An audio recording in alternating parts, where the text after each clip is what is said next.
Hello everyone and welcome back to my channel. My name is Drishti Yadav and I am a student in Samar State Medical University in Russia. And आज की video में मैं आपको बताने वाली हूँ कि एडमिशन प्रोसेस क्या है MBBS अब्रॉड के लिए। उससे पहले हम बात करेंगे what is the right time to take admission in MBBS abroad. क्या हमें नीट के एग्जाम के पहले एडमिशन लेना चाहिए या नीट के एग्जाम होने के बाद एडमिशन लेना चाहिए। So personally it depends on individual to individual. अगर एक स्टूडेंट नीट का एग्जाम दे के आ रहा है तो उसे आई थिंक एक इंट्यूशन होता है, ही गेट्स टू नो कि उसके कितने मार्क्स आने वाले हैं। या कोई ड्रॉपर होता है जो अपना स्कोर एनहेंस करना चाहता है, इवन दैट पर्सन नोस कि हाँ इस बार हमारा होगा कि नहीं हो पाएगा।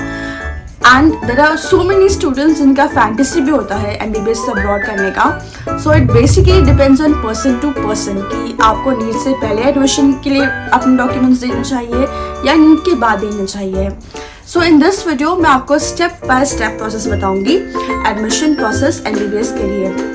सबसे पहली चीज़ ये है कि हमेशा सर्च योर यूनिवर्सिटी। आप जिस भी यूनिवर्सिटी में एडमिशन लेना चाहते हो पहले उसके बारे में अच्छे से इंफॉर्मेशन सर्च करो। इंटरनेट पे आजकल क्या कुछ नहीं अवेलेबल है, स्पेशली यूट्यूब पे। अगर आपको कोई भी यूनिवर्सिटी जाना है आप उसके बारे में डालोगे तो उस यूनिवर्सिटी के क्या मेरिट्स है, क्या डीमेरिट्स है, आजकल सब अवेलेबल है यूट्यूब के ऊपर। जो तीन मेन चीज़ है जिसका आपको ध्यान रखना चाहिए यूनिवर्सिटी सिलेक्ट करने में वो है कि पहला NMC की सारी गाइडलाइंस वो फॉलो करें, दूसरा वो आपके बजट में हो, और तीसरा कि वो यूनिवर्सिटी बायलिंगुअल ना हो। इसका मतलब ये है कि उस यूनिवर्सिटी में 6 साल का कोर्स पूरा इंग्लिश में होना चाहिए।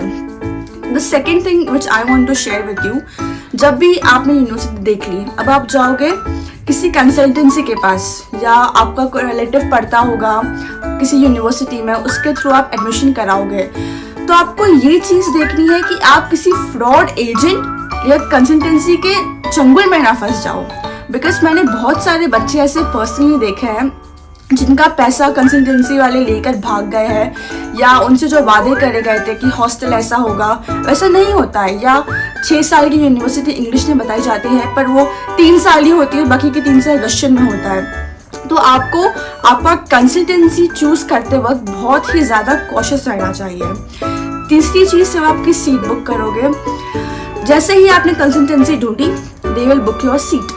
सीट बुकिंग के बाद का प्रोसेस बहुत ही इजी है। डॉक्यूमेंट्स क्या रिक्वायर्ड है? Documents required for admission is पहला 10th और 12th की मार्कशीट, दूसरा आपका आधार कार्ड, एक ID प्रूफ चाहिए रहता है फॉर इनिशियल प्रोसेसेस, तीसरा आपका नीट का स्कोर कार्ड। हाँ, नीट का स्कोर कार्ड बहुत इंपॉर्टेंट है because without qualifying NEET examination in India you can not perceive MBBS abroad. या अगर आप चले भी गए बिना नीट क्वालिफाई करे, आपका MBBS इंडिया के अंदर इनवैलिड हो जाएगा, मतलब आपकी 6 साल की मेहनत पूरी पानी में चली जाएगी।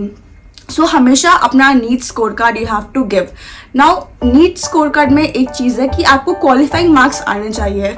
हर साल जब नीट के रिजल्ट्स आते हैं तो जो हमारी NTA है, NTA always gives out cut off कि qualifying cut off. For example last year का आई थिंक 137 था, मतलब आई डोंट रिमेम्बर क्लियरली 137, और हर कैटेगरी वाइज भी होता है। तो आप मेक श्योर करें कि आप उस क्वालिफाइंग क्राइटेरिया को फुलफिल कर रहे हैं और तभी आप MBBS अब्रॉड के लिए आए। तो नेक्स्ट थिंग है वो है आपका पासपोर्ट। अगर आपके पास पासपोर्ट ऑलरेडी है तो well and good. If you don't have passport then please apply it in your nearest passport office and आपको आई थिंक 20 to 25 डेज में आपका पासपोर्ट मिल जाएगा।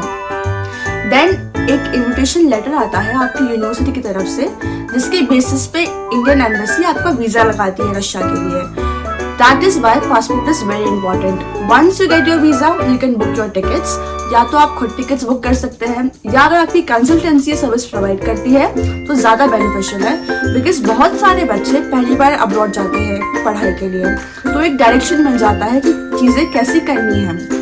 Once your visa is done, ticket is done, then you are free to go to your respective university. तो यही था process admission का abroad में MBBS के लिए। And if you like my video, please like, share, comment and subscribe to my YouTube channel. And if you have any queries, please feel free to contact me. and I have put up all my required details in description box. Thank you so much for watching. Bye bye. See you next time.